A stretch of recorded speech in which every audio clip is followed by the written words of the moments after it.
Hi, we're Kirk and Anthony, and we have an 8-month-old baby, Harper. I go by Dada, and he goes by Papa.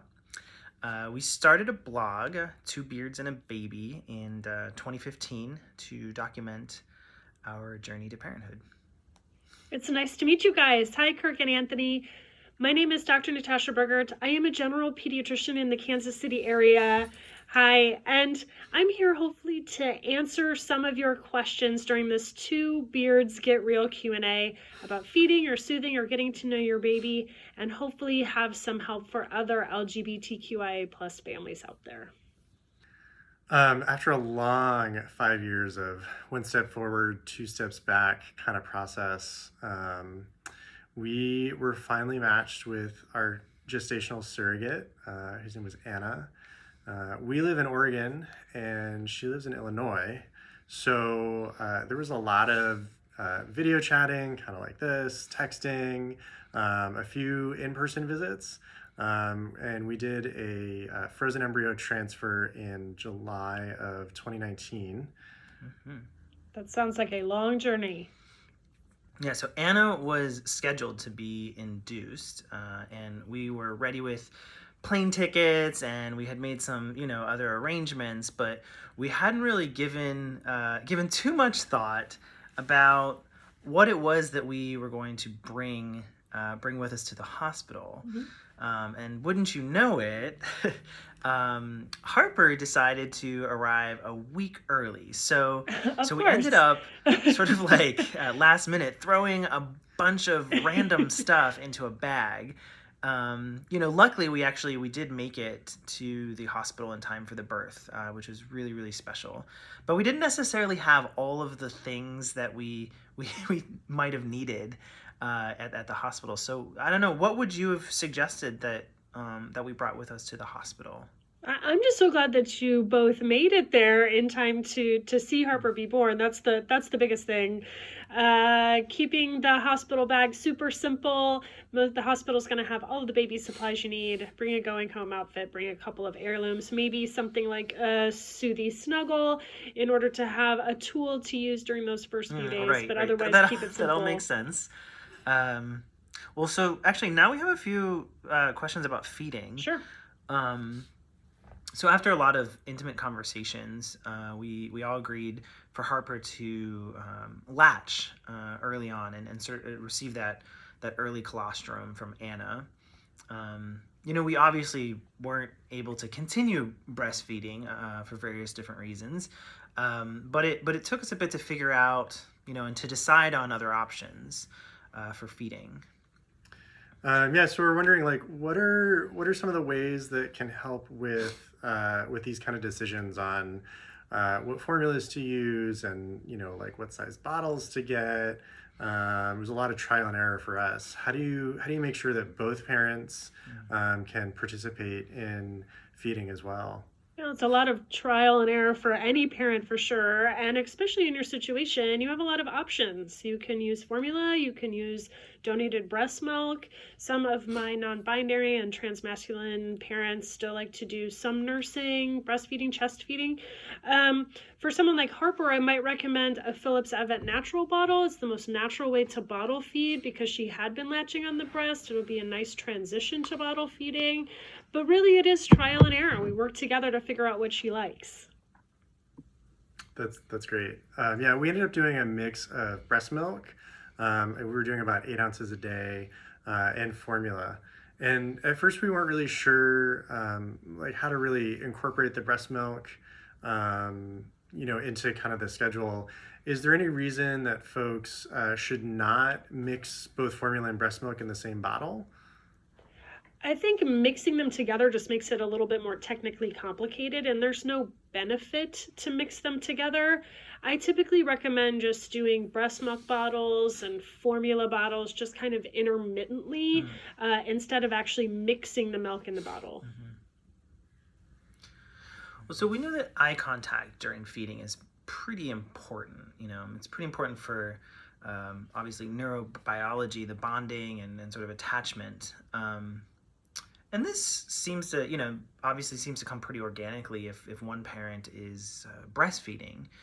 but we're wondering, like, what if your baby is like looking around the room all the time and just looking around the room a lot during the feedings? Obviously you can't, and we understand that you can't force eye contact, and we totally get that every baby is different. But how often should we expect eye contact? How often should we expect eye contact during bottle feeding specifically? And how do you bond with your baby during bottle feedings? Well, eye contact is going to increase as baby gets older. So early days. And there's our dog Enzo. Hi, pup. Early days, there might not be a lot of eye contact, but don't get misled into thinking that's the only way to bond during bottle feeding. It's still physical touch, it's warmth, it's smells, it's sounds. All of that is incorporated into bonding during those first few months. Great. Yeah, that's actually super helpful. Harper was a pretty aggressive eater from the get-go. And again, because we weren't, breastfeeding, it took us a minute to figure out, like how much to feed her and sort of figure out the pacing of it, So do you have any tips about pace feeding babies? Yeah, or I guess the other part of that is that, are we not feeding her enough, if she's that aggressive when she's eating? No, paced feeding is just using the bottle as a tool to be able to kind of emulate how milk comes out the breast. So like for the Philips Avent anti-colic bottle has a nice valve on the inside. So as you are pacing baby, there's no air that gets into the nipple. It's no more complicated than that. You're clearly feeding her enough. It just helps her slow down and digest a little bit better. That's great. Thank you. There were a few times in the first 6 months which were really stressful. Harper was just inconsolable, especially at bedtime. After a period of time, we both became super stressed too. And we kind of checked all the things. She didn't have a temperature. She wasn't hungry. She just was super fussy. At what point do you recommend calling a pediatrician or an advice nurse? You call the pediatrician whenever you want. If you're worried, we're worried. So we expect a lot of questions from you. I would try to have some soothing armaments, like good pacifiers and good swaddle blankets, but please call if you are worried and things are not going like you expect. Yeah. And Harper was super into the Philips Avent Soothie pacifier. That we got at the hospital. But at a certain point, she just sort of seemed to lose interest in pacifiers in general. And we're curious, like in terms of helping to soothe her as she grows, are there different types or styles of pacifiers that are best as she gets a bit older? Should we be changing them out on a regular basis and like replacing them? Any tips around that? You do want to replace your pacifiers fairly frequently because they do get worn, and certainly pacifiers grow with babies. So she may lose interest just because the pacifier, she's outgrown it, it's too small. So Philips Avent has a large array of pacifiers, not only with their famous Soothie, but also with other different shaped pacifiers that could also grow with her and be helpful, like the so as Anthony Philips mentioned, Air. there have been there were several moments where we both felt really stressed out with parenting and but also with like just everything that has been everything that's been going on this year, right? So we're wondering what are some ways to make sure that Harper isn't taking in all of our stress and anxiety. Well, babies definitely feel stress, and that's why we work in partnership, right? We work in partners to take care of babies, and we're leaning into other caregivers. So I think it's important to acknowledge if you're feeling very anxious or very stressed, and be willing to let your partner help, so that you can work together, and she will feel less of that stress. Yeah, we feel super lucky that Harper in general has been a really great sleeper as well. She started sleeping through the night. It was probably like 3.5 months. Oh, that's awesome. Although she's had some sort of sleep regressions where she stops sleeping through the night. Sure. And then kind of goes back to it. And we know this isn't the case for everyone.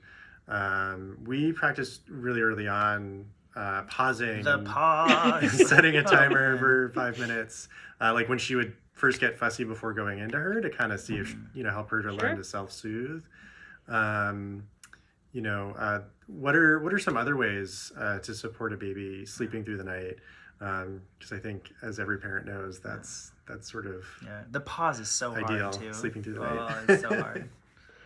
The pause is hard, but it's brilliant, right? So both of you are reaping the benefits of choosing a way to help Harper learn how to sleep. Sleep is a discipline, it's a practice, and you have to coach her to do that. So talk with your pediatrician about ways that they suggest early sleep coaching. And but it sounds like you guys did a great job. It seems like Harper has been teething for a few months now. She's drooling a bunch. She's got like everything in her mouth. Which I know is it's pretty regular, but there's still no sign of a tooth, right? And so how can we tell if she's actually teething? We've tried to put some, our fingers in there to check it out, but we're just wondering if there's some things to help soothe the teething, especially at nighttime. It seems to be a real problem. Yeah, nighttime always does seem to be the worst. Babies explore the world through their mouths, so they're going to have things in their mouth and exploring their mouths well before you see a first tooth. So use those pacifiers, use the soothy snuggles, the other things to provide that non-nutritive sucking and soothing while those teeth are coming in. So another thing we wanted to ask about, we're wondering, sort of finding a pediatrician who is queer competent can sometimes be, a little tricky. It felt important to us, everybody has their own things, but it felt important to us to specifically work with a female doctor. We ended up just looking at who takes our insurance and, who was sort of in our neighborhood and our geographical location and close to us, right? We are really happy with who we ended up finding, and, that's great. But how would you have gone about it? How do you suggest going about finding a pediatrician that's specific to LGBTQIA? Well, for all types of families, you got to have insurance, you got to have easy access, they've got to be close to you. And all pediatricians are well trained in taking care of all types of families. You may want to interview either in person or virtually the pediatrician to see if they're answering the questions in a way you like to hear. But otherwise, we're... So, as Harper grows older, we're not going to really have a traditional mom and dad story to tell her, sure. obviously. And in some ways, we won't necessarily have a traditional dad and dad story either. Sort of about how she was born. Do you have any suggestions for how we talk to her about how we started our family? Well, I would document everything that you can. Start using the language and the words that you want to use to explain how your family came to be. And as soon as that baby comes home, start sharing that story. Even though even during infancy, they're not necessarily going to understand it. As they grow older and start to repeatedly hear that story, they will know nothing else except that story of how they came into your family. Yeah, thank you for that. It's been a bit of an unusual year, to say the least, to cultivate a parenting community. We know that there are endless mom-specific groups out there, but we haven't had a ton of luck finding dad groups. Why do you think it's so difficult, in particular, to find LGBTQ plus parenting groups? Are they out there? Are we just not looking at the right places? Do you know of any organizations with a focus on queer parenting? I think community connection is more important than ever these days. No, absolutely. We're not meant to parent in isolation. Any type of family is not. So I might check out familyequality.org. They have virtual groups. They have a lot of resources there. And there's also a place where you can find a queer parenting group near you based on your zip code. So that's where I would start looking first. Yeah, we never anticipated Harper's first year would be during such, uncertainty and isolation. Mm-hmm. In these challenging times, are there safe ways to enrich Harper's social development? All parents, I think, are worried about... Right, especially as she's starting to engage more. And all parents are worried about socialization for kids of all shapes and sizes, right? So, but especially during the first year of life, don't underestimate how important just you are with your talking and your playing and singing and that eye contact and physical touch. That is the formative building blocks of social emotional development, and that's what you offer. Wow, we covered a lot in such a short amount of time. So thank you so much for just taking the time to connect with us and to give us such valuable information. Oh, it's my pleasure. It's my pleasure. Yeah, we really appreciate this. There's so many other LGBTQIA plus parents and parents in waiting out there. We know certainly firsthand how important it is to ensure that there's access to specific resources for all kinds of families, regardless of how they came to be. So thank you so much again for doing this. We really appreciate it. Yeah, it's my pleasure, and I'm so proud to be with Phillips Avent that supports all kinds of families. You guys take care.